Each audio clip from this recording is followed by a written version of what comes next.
Ako po si Richard Torno na 49 years old na taga Pampanga na isang magsasaka dito sa lalawigan namin dito nga sa bayan ng Guagua at bayan ng Florida Blanca, Pampanga.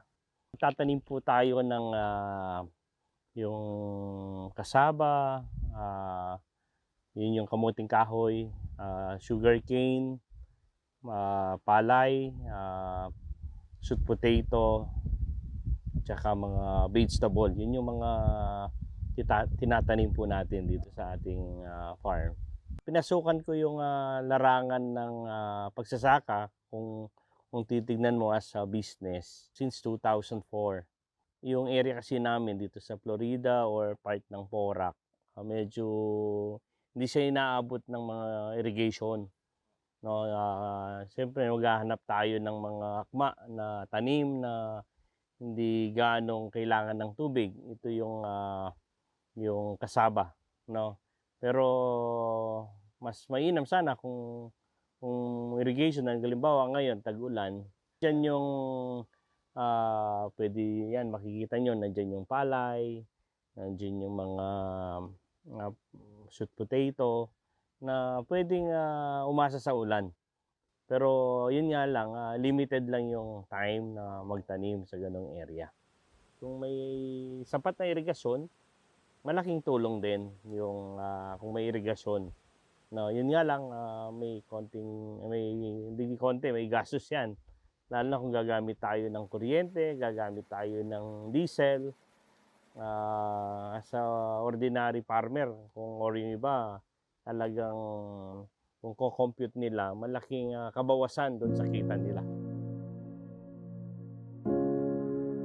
Number one problema namin dito, tubig. Nahihirapan kami sa tubig, lalo na pag dry season na. Mahirap yung tubig dito. Wala po kaming irrigation dito. Halos kung minsan, yung ibang farmers, halos sa rainfed lang. Hindi kagaya namin, mayroong patubig. So yung iba, pag hindi umulan, wala silang aanin. Lalo na yung walang patubig. Sa pagsasaka, dati, gumagamit kami ng deep well. So, nagpadrilla kami, tapos naglagay ng diesel engine. So, yun ang ginagamit namin sa pagsasaka. Pero, pag nagsaka ka, parang lugi, tabla ang lalabasan. Dahil nga, malang diesel, lalo sa ay parang tinatabla lang ang gastos sa Dito much better kung yung irigasyon natin na sa pamamagitan ng solar, kung titignan mo yung solar, laking kabawasan sa gastos. Kasi wala ka ng diesel, lalo sa libre sa mga ibang bansa like sa Israel or sa Middle East, China or sa Europe. Talagang laganap na yan. Even kulang yung araw nila doon. May mga solar, hindi lang sa solar irrigation, even sa solar energy na kino-convert sa kuryente, sa panggamit sa bahay, yung mga pangangailangan nga nila ng kuryente, mga solar, talagang laganap na sa ibang bansa.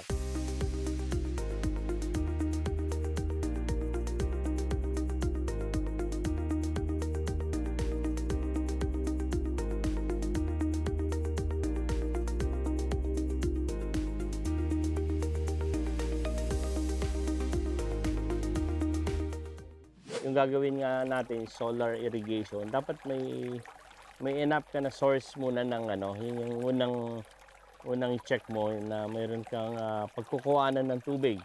Pwede yan sa ilog, pwede yan sa sapa, or sa kung ano man or sa lake na pwedeng kuhanan or reservoir ng tubig.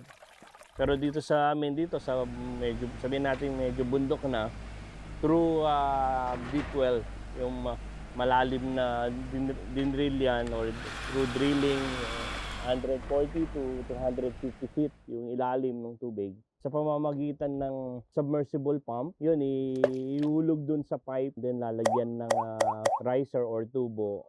Yung solar, yun nga, yung mga panel na linalatag, then mayroon siyang inverter. Yung inverter from kukunin niya or i-harvest na yan na energy, ko-convert it to 220 volts upang mapaandar yung makina or yung capsule na water pump. Ayun, ganun lang ka simpleng umaandar yung solar irrigation through magbibigay ng kuryente at papaandar rin si motor at maglalabas ng tubig.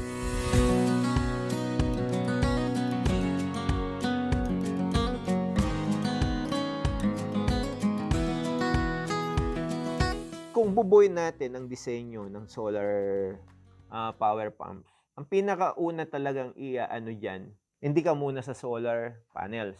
Ang unang tinitignan diyan, gaano kalakas ang tubig na pwede mong makuha. Doon mo i-design kung talagang unlimited yung tubig, ano ang kailangan na dami ng tubig ng mga farmers. Doon mo malalaman kung anong capacity ng mga ilalagay mong pump. Ang mga components kasi ng solar powered pump na ginagamit sa pag-irrigate, unang-una, merong pump yan na dating ginagamit din even though walang solar. May electricity na kailangan, dun pumasok ang mga solar components. Ang mga solar components ay yung solar inverter and solar panels. Yung pumps, yung kailangan niyang kuryente, itong solar powered mga panels na nadadaan dun sa inverter, yung pinaka-controller ng pump, papunta sa pump. So, magge-generate ng power yung mga solar panels, idadaan niya sa inverter na kailangan naman na kuryente ng pump. Yun na yung mga ano niya, kung paano siya umandar. Most likely ganito ginagawa ngayon. Halimbawa, gumamit tayo ng 5 horsepower na water pump. Approximately yung mga solar panels mo nasa 10 horsepower. 10 to 12 horsepower ang capacity na kaya niyang paandarin. Kasi ang solar pump, aandar lang yan pagka na-meet mo na yung kailangan niyang voltahe, tsaka wattage na kailangan niya. Pagbukas ng araw, hindi naman 10 kilowatt kaagad ang ibibigay niya sa ano.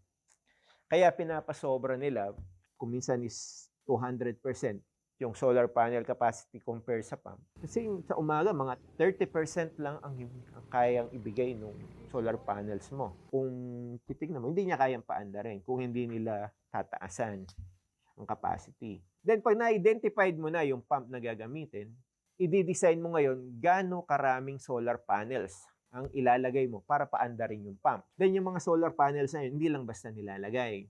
In every place kasi, iba ang dating ng araw. Minsan, nasa sentro, minsan, kung nandito yung sentro, dito siya gumaganon. Importante na hindi nalililiman. Mala siya sa ilalim ng puno, malapit sa puno. Kasi pag nagkaroon ng shade na black yung araw, titigil yan.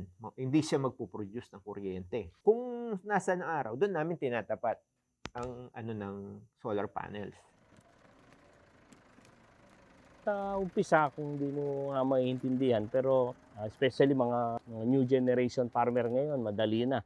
Mas friendly siya compare doon sa makina. Mas madali siyang gamitin compare doon sa traditional na engine-driven drive. Kasi pag, halimbawa, yung engine-driven na pump, ngayon, kailangan mo nang bumili ng diesel, dadalhin mo si diesel from a gas station, dadalhin mo dito sa farm, kailangan mo siya nang mag-change oil, kailangan mo ring bantayan yung makina, baka mag-overheat. Unlike sa solar, pwede mo siyang iset. Ganitong oras, mamamatay ka, ganitong oras, under ka, pag mababa yung supply, automatic, mag-shut off siya. Tsaka yung lifespan din ng makina, mapuprolong dahil meron siyang variable, hindi ganun kabilis kaagad yung andar. Pag umandar si pump, dahan-dahan hanggang mapabilis. Yun yung mga advantage nitong kaya yung lifespan niya mga 10 to 15 years bago ka mag-maintain. Pero kung halimbawa dito may pahinga siya na mga tag-ulan di namin ginagamit, mapuprolong pa.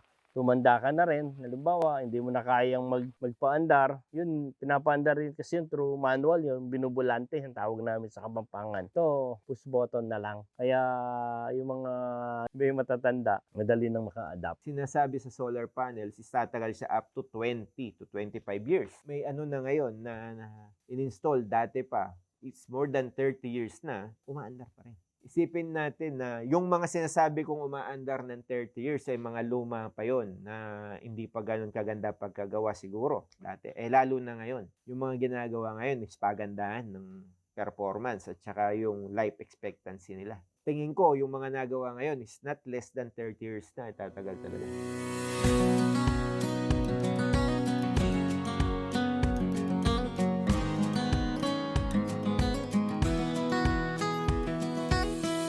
Malaking pagbabago nung mula nang nagka-solar ako. Unang-una, kailangan ng mga gulay o palay, tubig talaga. Nung gumagamit ako ng diesel engine, siyempre mahal yung diesel, wala kang pambili, mauna pang tutubo yung damo dahil walang tubig. Pero nung nagka-solar, yun nga, pag sikat ng araw, matutubigan na yung palay mo o gulay, yun ang advantage ng may solar na malaking advantage ng may solar kasi nga, wala kang gastos. So, pag harvest, malaking improvement. Yun nga sinasabi ko na pag kasi diesel engine ang gamit, no, kulang sa tubig, ang palay, hindi lalaki. Pero nung nagka-solar ako, sagana sa tubig, at yung butil ng palay, bilog. Buo siya. Malaking pagbabago. Malaking improvement.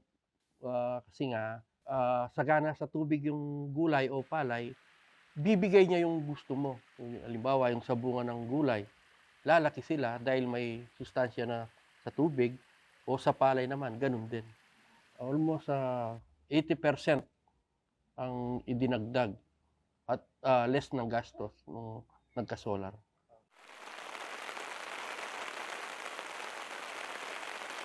Dati, pag magpapatubig ka dun sa makina, hindi ka makakaalis dito eh. Yan, kahit na pagkaandar, iiwanan mo na, pwede na. Hindi na binabantayan yan eh. Diba, pinaandar mo yan. Pwede ka na magtrabaho sa ibang lupa.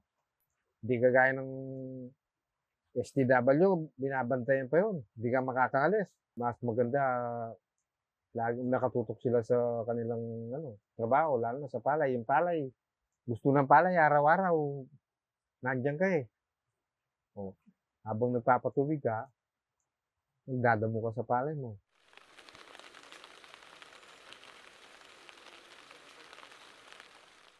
Napadali yung trabaho ko, tsaka menos gastos na nakatipid ako sa gastos, lalo na sa tubig. Mahal pa naman ng krudo. Dati, meron akong makinang de-crudo. Mahal pa naman ng krudo. Lumaki yung kita ko kaysa dati. Mas malaki yung gastos ko dati. Dito, yung gastos ko na lang dyan, yung fertilizer na lang, at saka yung minsan may pinapatrabaho ako dyan. Saka yung pamatay, yung mga insecticide yun, pesticide.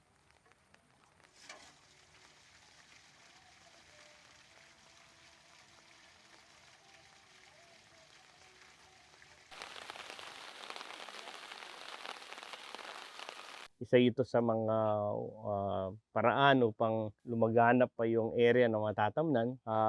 Nung yung father ko, nagtatanim siya ng palay dito, umaasa lang talaga sa ulan. Pero ngayon, dahil may irigasyon na, lalo na kung ito yung solar, talagang matatamnan namin yung mga hindi dating natatamnan. Kaya yung pagtatanim natin ng palay dito, sinasabayan natin sa tag-ulan para kung kulang, pwedeng mag-support si solar or si solar irrigation. Pero kung summer, ako hindi ko ina-advise na puro palay yung itanim dahil doon papasok yung magtatanim kami ng corn. Almost dodoble yung area or almost triple dahil yung water na kailangan nila kayang sustain. Kung vegetable naman, mas marami. Kaya yun yung advantage ng summer dahil sa physiological ng halaman, sa summer maraming sunlight. Then kung may tubig siya, ang tendency niyan na magiging yung full potential ng halaman ibibigay niya dahil may enough siya na sunlight, may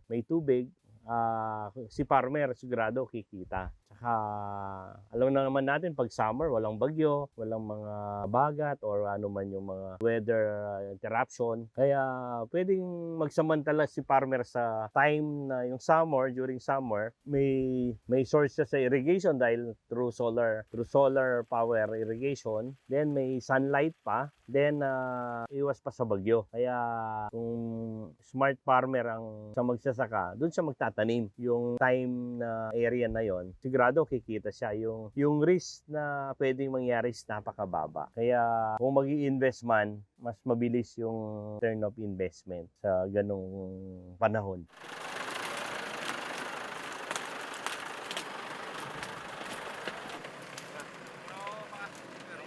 Laga. Ayan, ayan.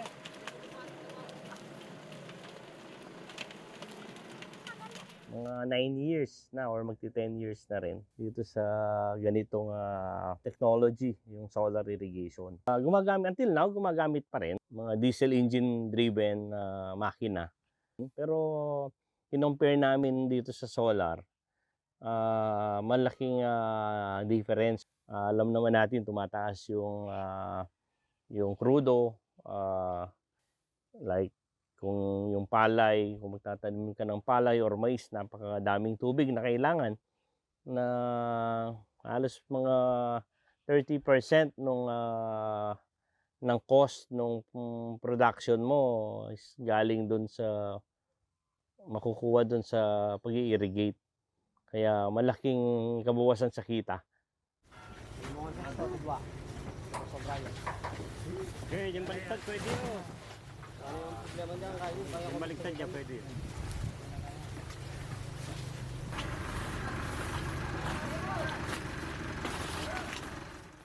Ang pinakaano lang talaga yung mga panel, dapat linilinis. Kasi pagdating ng tag-araw, maraming alikabok or tag-ulan, may ulan, then linulumot, medyo affected din yung yung harvest niya. Bumababa yung efficiency. Ginahanap kayo doon. Yung lupat, napapatibigin mo pa rin. Ay, bago ko gagamit yan, check up ko muna. Tapos yung mga solar, lalo na kung tagaraw, kumisan yung mga nag-aararo, medyo mga alikabok. Mas maganda punasan mo yung panel niya para mas maganda yung kuha ng energy niya. Mabilis pa doon. Pagkatapos mong gamitin, check up ko rin yun.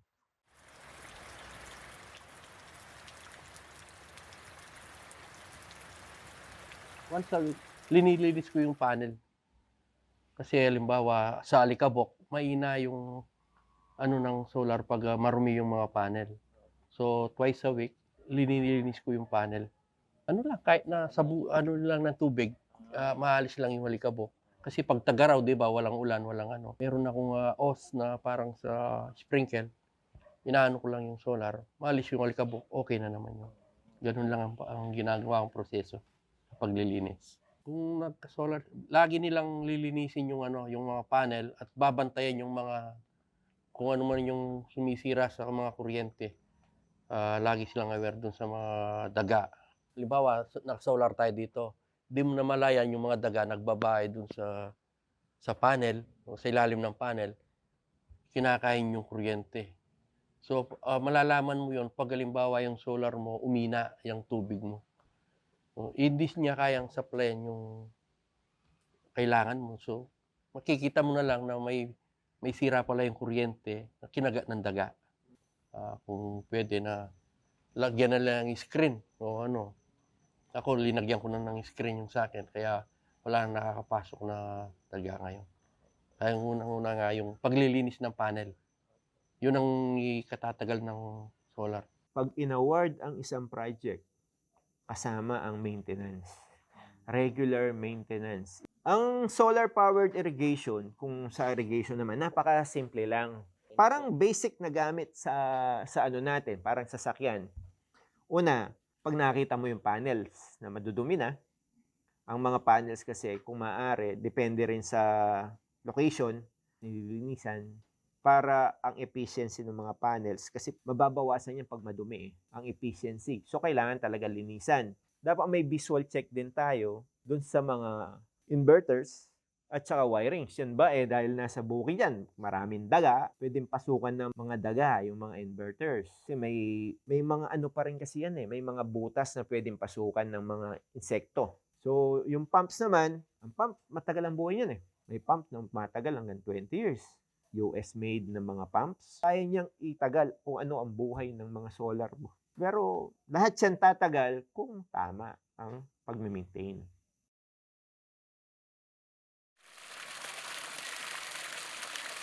Yung sa akin, 3 horsepower siya, umabot ng almost 100,000 sa drilling. Tapos sa solar, 120, ganun. So, 230,000 nagastos. Complete na yun, Drilling, solar, saka panel, pump. Ano na, mag 3 years siguro. So, sulit na yun. Siguro sa pangalawang harvest pa lang, sulit na yung solar. Nakuha ko na yung ano na yun. So, lahat ng ano ngayon, ani ko, parang tubo na sa ano. Parang libre na yung solar na yun ngayon.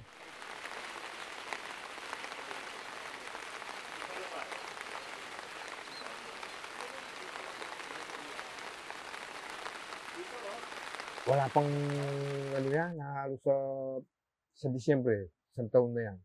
Halos yung nagastos ko dyan, nakakuha ko na yung kalating nagastos ko, nabawi ko na. Bali, lahat-lahat na 270,000. Una lang kasi masakit sa bulsa yung una. Pero pag halimbawa nag-aani ka na, yung 80% na sinasabi ko, yung halimbawa dati nakakuha ko na pag walang tubig.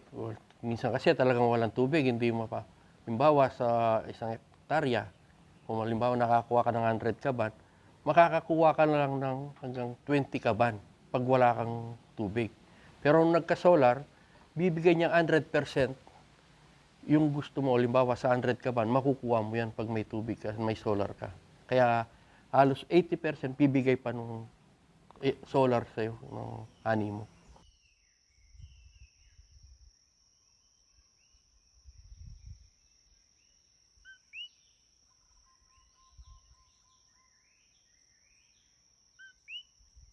Sa farmer, titignan mo, negosyo mag-i-invest ka, titignan mo dyan kung yung return of investment. Ako, ang ano ko rito, 3 to 5 years yung ROI niya, yung return of investment.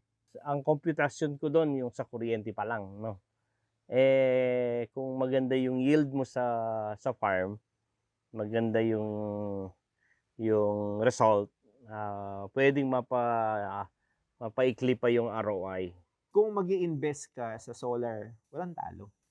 Malaking ano, hindi nga lang lahat naintindihan ang benepisyo niya. Minsan, pag nakausap mo, hindi sila aware na yun pala ang pwede pala sa kanila, yung solar powered.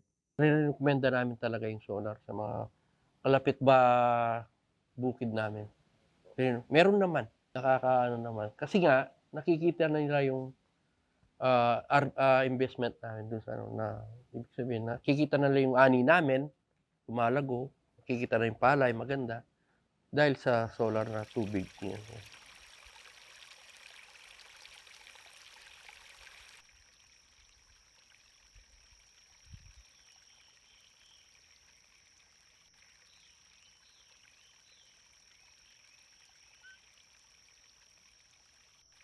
Hindi lang sa mga magsasaka o yung mga gustong pasukin itong negosyo ng pagsasaka, especially dito sa SPIS or yung solar pump. Siguro payo na may sabihin natin mag-i-invest sila, yung return of investment naman nito is napakabilis. Lalo na kung maganda yung result sa ating mga tinatanim o yung mga high value yung mga ating mga tinatanim. Sulit ito. And malaking malaking tulong itong solar power irrigation. Nire-recommend ko hindi lang 100% or 200% na gamitin itong technology. Kasi sabihin natin, pag gumamit ka nito, sabihin natin smart farmer ka na open ka sa mga new technology at makikita naman yung result. Kami, nagagamit na namin, nakita namin yung resulta, even yung mga dating hindi namin natatamnan namin dahil kaya nang patakbuhin ng solar power irrigation yung mga submersible pump namin.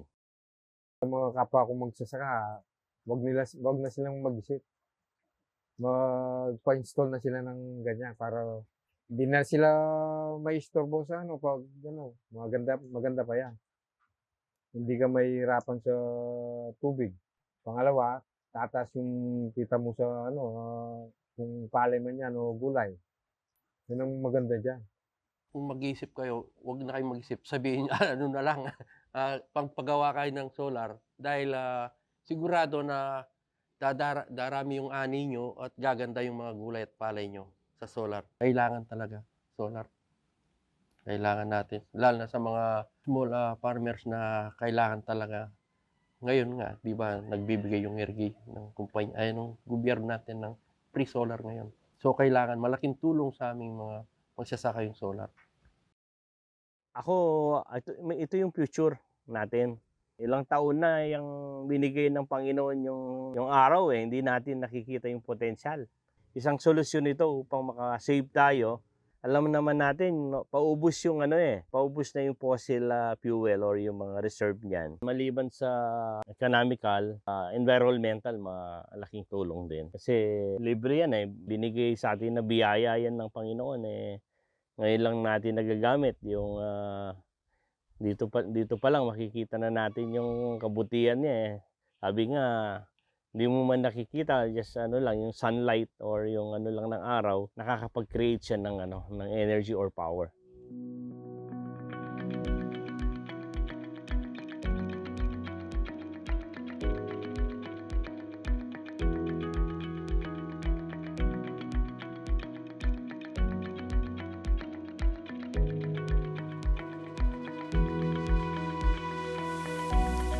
Alam ko ang gobyerno natin naglalahan sila ng mga programa sa ganitong proyekto, especially yung solar power irrigation.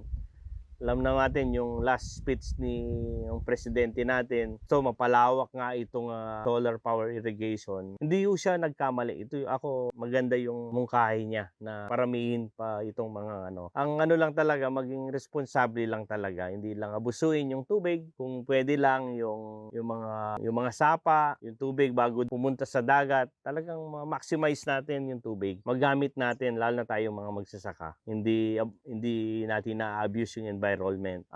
Talaga ito, biyaya po ito. Biyaya ng sa taas yung libreng araw, libreng tubig. Napakapalad po natin. Basta gawin nating maging responsable. Pag ginawa po natin yan, sigurado yung balik napakaganda.